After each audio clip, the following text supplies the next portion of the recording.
So some of you might be familiar with the Talking Jesus research, as the first lot of research was launched right back 7 years ago in 2015. And where this came from was a group of people called the Denominational Leaders Summit, who were heads of networks, heads of denominations, who basically wanted to take a snapshot of the UK church to look at what the landscape for evangelism looked like, what people's reflections were, so non-Christians, particularly what their reflections were of the church, and how for us as Christians too, we felt about our own personal faith sharing and evangelism. So the survey that you might have been familiar with came out in 2015. We were always due to go again 5 years on to take another snapshot, another piece of research. But as you'll know, 5 years on from 2015 comes 2020 and a global pandemic. So at that point we paused. It wasn't right to go again. But what's been fascinating for myself at the EA and with our partners in this research, so those at Hope Together, Alpha, Kingsgate and Louis Palau Association, was that actually there was this surgence of questions that we were all similarly asking around: what does the state of evangelism look like across the UK now, albeit 7 years on? So we've been working on this for the last sort of year, 18 months or so, as that five-way partnership with support too from the Church of England and Christian Vision, who've been partners with us as well. But I'm thrilled to say that we launched this on the 28th of April, and only as of last Friday, the report went live on talkingjesus.org, which is the website that if you want to download the full report, we'll point you to later on as well.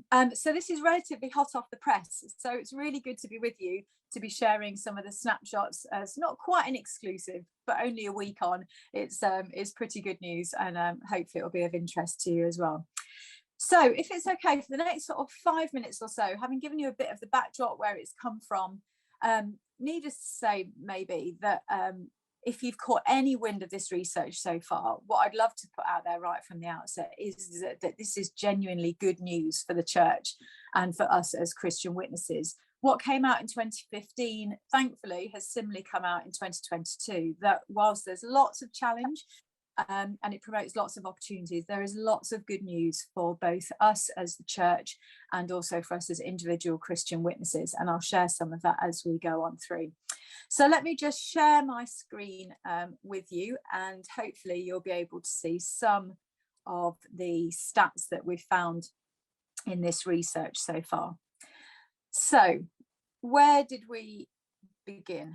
Hopefully, if my screen will... Oh, there we go. Okay, so just to give you an idea of how credible this research is, and this was important to me personally to say, how much can we really say that this is genuinely a snapshot of what the UK thinks? Well, we've surveyed 4,000 UK adults going through Savanta Comres, who were the original partners with us in the research. So I'm led to believe that this is actually a very good, credible snapshot. With all integrity, we can say this is what the UK thinks. And we conducted it back in February. And we added onto that a boost sample of 917 practicing Christians as well. And you can see the details there. Let me say from the outset what our definition, both in 2015 and 2022, of a practicing Christian is.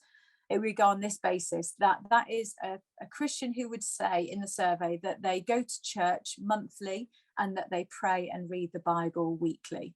Okay, so that's the basis and the definition that we've gone on. So what does that actually tell us about what it looks like in terms of the state of faith in the UK? Well, this is what we found, that actually having surveyed these 4,000 adults, actually there's 48% of the population would describe themselves as Christian. 6%, as you said, come under that bracket of practicing Christians, those who go to church monthly, read the Bible, pray weekly. But altogether, a snapshot of 48% would say that they're Christians. That's actually down from what was 58% in 2015. So that might not altogether be good news for us. However, it does, in terms of obviously faith in later life and dual roles, actually there are a bigger percentage of that 48% that are in the older age brackets. So in terms of the team, if you like, of us as Christians looking to impact and serve those in our friendship groups and our community, then we're a fairly good sized team, if you like. 6% there are the practicing Christians who fit the definition that we mentioned just earlier. You may know this already, but digging a little bit deeper, we found that 23% of the population in the UK are over the age of 65. And 63% of those aged 65 plus would choose to define themselves as Christian. So by our measure of what a practicing Christian is, actually we could say definitively that 7% of Christians who are aged 65 and over would meet that definition of being a practicing Christian. So whilst it's not nearly as big as I'm sure we'd all like, actually a team of 7% of the UK population is a pretty good start. Out of that, we looked at breaking down some of the ethnic minorities as well. And actually we found that 25% of practicing Christians are from the Black and ethnic minority group. So actually that group of the ethnic minorities has a strong representation of Christians within it, and therefore has a pretty good reach. We asked also how people describe Jesus, and we found that a good size there of 20% of people would say that they believe that Jesus is God, which in 2015 was 21%, so pretty comparable there. 54% said that actually they think Jesus is a historical figure, and that was actually a more popular answer for those in the younger generations.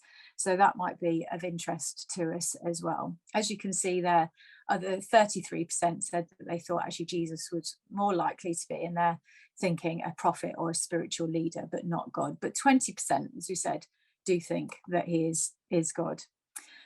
This statistic here was one that we've led with in launching some of this research, which is a really encouraging fact that 45% of us believe in the resurrection across the UK. I've spoken to a number of people in talking about this research already, and actually it seems almost quite incredible that many people. As you can see, the breakdown here is that 16% say actually they believe word for word, and another 29% would say that they believe in the resurrection in one form or another. But again, it just shows us that many more people would say that they believe in the resurrection than maybe we might expect. And breaking that down a little bit further, 43% of the over 55 say that they don't believe, and that falls to 39% in the younger generations. So overridingly, whilst there's some challenge within that for us, there's some really good news there too as to what people would say that they believe.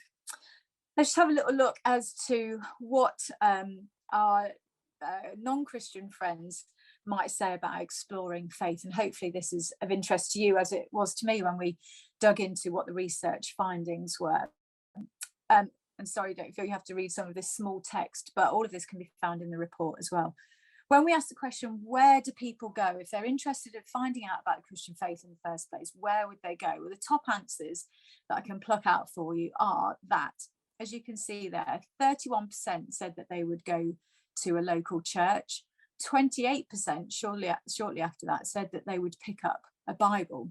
And that, alongside other statistics actually through this Talking Jesus research, really does re-emphasize the fact that a lot of people exploring faith would actually look to the Bible, which might challenge us personally, corporately as the church, as to how much we actually do put the Bible in whatever form into people's hands, if that's certainly one of the top answers as to where they would go. Let me just come back to that actually before I scoot on, to say that what really interests me there as well is how many people said that they would go first to Google. 23%, you can see, would search on Google for information, which again might challenge us as to how much we use the digital media, our church websites, our own social media, to help those around us in exploring faith, or more widely as the church using christianity.org.uk or other similar websites that help people explore what Christian faith is all about.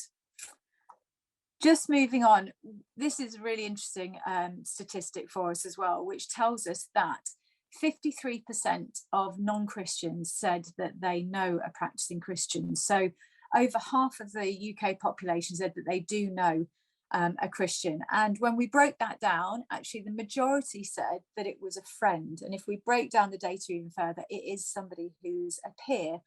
And in fact, for the over 65, 61% of them said that the Christian that they knew was a peer of a similar age. So again, that's really encouraging, isn't it, for our own ministries in looking at actually those around us in our peer group, and that whether they know that we're Christians or not. Next, it was a family member at 31%. And interestingly, if I can point you there to the 8% that said neighbour, there's actually quite a big increase here of those that in 2015, that statistic was 4%, and it's gone up to 8%, which might be indicative of how we've reached out to our neighbours through those WhatsApp groups of the pandemic and so on over the last couple of years or so. So they know us pretty well. The non-Christians around us know that we're Christian, we're a friend or a family member. So how do they describe us? Well, the good news is you can see lots of the both positive and negative adjectives that they had to choose from. But they basically say that overridingly, non-Christians think that as Christians, we are friendly, we're caring, we're good-humoured, and we're generous. Those are the top 4 answers there, which basically tells us that they not only know us, but they like us, which has got to be something to give us more confidence to actually engage in those conversations that we might step out and have with those around us, and those as well that you're ministering to and with.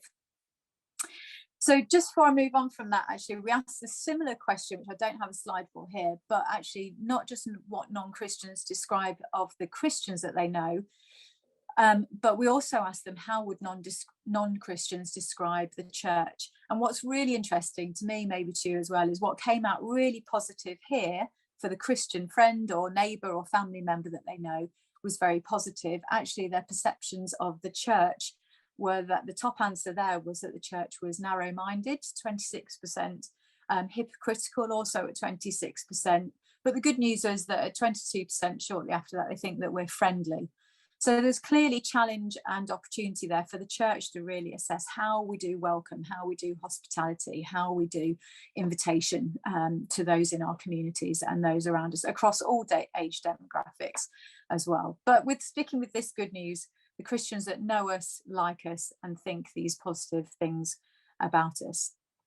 So there's been a fair bit of data just there. There's loads in the report, as you can imagine, that goes well beyond that. But I wonder if we could just take 10 minutes though now in breakout rooms that you'll go into to just look at a broad brush sort of responses to these 3 questions.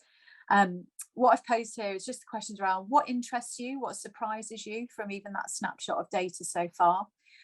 What opportunities do you think this might open up for ministry amongst people with the older age demographics?